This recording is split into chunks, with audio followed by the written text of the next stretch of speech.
Karnataka news beet follow ಮಾಡಿ, subscribe ಮಾಡಿ. ನೋಡಿ, ಅದು ಮಾಧ್ಯಮದಲ್ಲಿ ಅಧಿಕೃತವಾಗಿ ಯಾವುದೇ ಪೋರ್ಟ್ಫೋಲಿಯೋವನ್ನು ಹಂಚಿಕೆ ಆಗಿಲ್ಲ. ಏನಿದ್ರು ಕೂಡ ಇವತ್ತು ಸಾಯಂಕಾಲ ಒಳಗಡೆ ಮಾಡ್ತೀನಿ ಅಂತ ಮಾನ್ಯ ಮುಖ್ಯಮಂತ್ರಿಗಳು ಹೇಳಿದ್ದಾರೆ. ನೋಡೋಣ. ಜವಾಬ್ದಾರಿ ಯಾವುದೇ ಕೊಟ್ಟರು ಕೂಡ ಎಲ್ಲರೂ ನಿಭಾಯಿಸಬೇಕು. ಪಕ್ಷದಿರ್ಬೋದು, ಸರ್ಕಾರದಿರ್ಬೋದು. ಕರ್ನಾಟಕ ಜನರ ಸೇವೆ ಮಾಡಲಿಕ್ಕೆ ಯಾವ ಸ್ಥಾನಮಾನನೂ ಚಿಕ್ಕದು ಅಲ್ಲ, ದೊಡ್ಡದು ಅಲ್ಲ. ವಿರೋಧನಲ್ಲಿ ಏನಕ್ಕೆ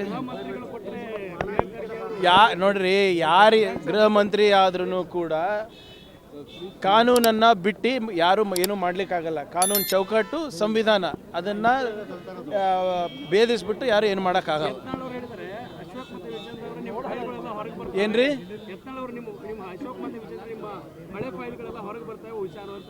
ಫೈಲ್ಗಳು ಇದೇನಾ ಇಲ್ಲ ನನಗೆ ಗೊತ್ತಿಲ್ಲಪ್ಪ. ಯತ್ನಾಳ್ ಅವ್ರಿಗೆ ಕೇಳಿ. By whom? Opposition will do anything they want. Let them. Okay, let's do one thing. Let Mr. Vijayendra and Ashok, Mr. Ashok, give way for a lady. All right. Let RSS make Sarsanchalak a woman, and then let them talk to us.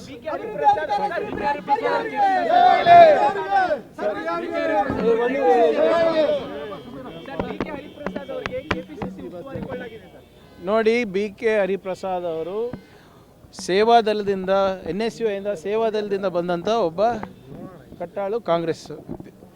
ಅವರ ideology completely ಎಂಟ್ರೆನ್ಚ್ಡ್ ಇನ್ Congress ideology. ಆಮೇಲೆ ಅವರು ಹಲವಾರು ಹುದ್ದೆಗಳನ್ನು ಅಲಂಕರಿಸಿದ್ದಾರೆ. ಒಬ್ಬ ಸಾಮಾನ್ಯ ಕಾರ್ಯಕರ್ತರಿಂದ ಹಿಡ್ಕೊಂಡು ಇವತ್ತು AICC ಜನರಲ್ ಸೆಕ್ರೆಟ್ರಿ, ಅವರ ಗುಜರಾತಿಂದ ಹಿಡ್ಕೊಂಡು ಅಸ್ಸಾಂ ತನಕ ಅವ್ರದ್ದು ಎಕ್ಸ್ಪೀರಿಯೆನ್ಸ್ ಇದೆ. ಹರಿಯಾಣದಿಂದ ಹಿಡ್ಕೊಂಡು ಕರ್ನಾಟಕ ತನಕ ಅವರ ಎಕ್ಸ್ಪೀರಿಯೆನ್ಸ್ ಇದೆ. ಖಂಡಿತವಾಗೂ ಅವರ ಒಂದು ಅನುಭವಗಳೇನಿದೆ ನಮ್ಮ ರಾಜ್ಯಕ್ಕೆ ಉಪಯೋಗ ಆಗುತ್ತೆ, ನಮ್ಮ ಸಂಘಟನೆಗೆ ಉಪಯೋಗ ಆಗುತ್ತೆ. ಸೊ ಇದು ಭಾಳ ಸಂತೋಷದ ವಿಷಯ. ಒಬ್ಬ ಸಾಮಾನ್ಯ ಕಾರ್ಯಕರ್ತ ಇವತ್ತು PCC ಅಧ್ಯಕ್ಷರಾಗಿದ್ದಾರೆ ಅಂದರೆ ಇವೆಲ್ಲ ಹೆಮ್ಮೆ ಪಡುವಂಥ ವಿಚಾರ. ಅವ್ರಿಗೆಲ್ಲರಿಗೂ ಬೆಂಬಲವಾಗಿ ನಾವು ನಿಂತಿದ್ದೇವೆ. ನೋಡಿ, ಅವರು ಯಾವುದೇ ಜವಾಬ್ದಾರಿ ಕೊಟ್ಟು ಮಾಡ್ತೀನಿ ಅಂತ ಹೇಳಿದರು. ಈಗ ಒಂದು ಜವಾಬ್ದಾರಿ ಅವ್ರಿಗೆ ಕೊಟ್ಟಿದ್ದಾರೆ, ಒಂದು ಜವಾಬ್ದಾರಿ ಇವ್ರಿಗೆ ಕೊಟ್ಟಿದ್ದಾರೆ. ಅದರಲ್ಲಿ ನೀವೇ ಗೊಂದಲ ಸೃಷ್ಟಿ ಮಾಡೋದು. ಅಲ್ಲೇನೂ ಗೊಂದಲ ಇಲ್ಲ ನಮ್ಮ ಪಾರ್ಟಿನಲ್ಲಿ. ನಿರೀಕ್ಷೆ, ನನಗೂ ನಿರೀಕ್ಷೆಗಳು ಭಾಳ ಇರ್ತವೆ ಸರ್.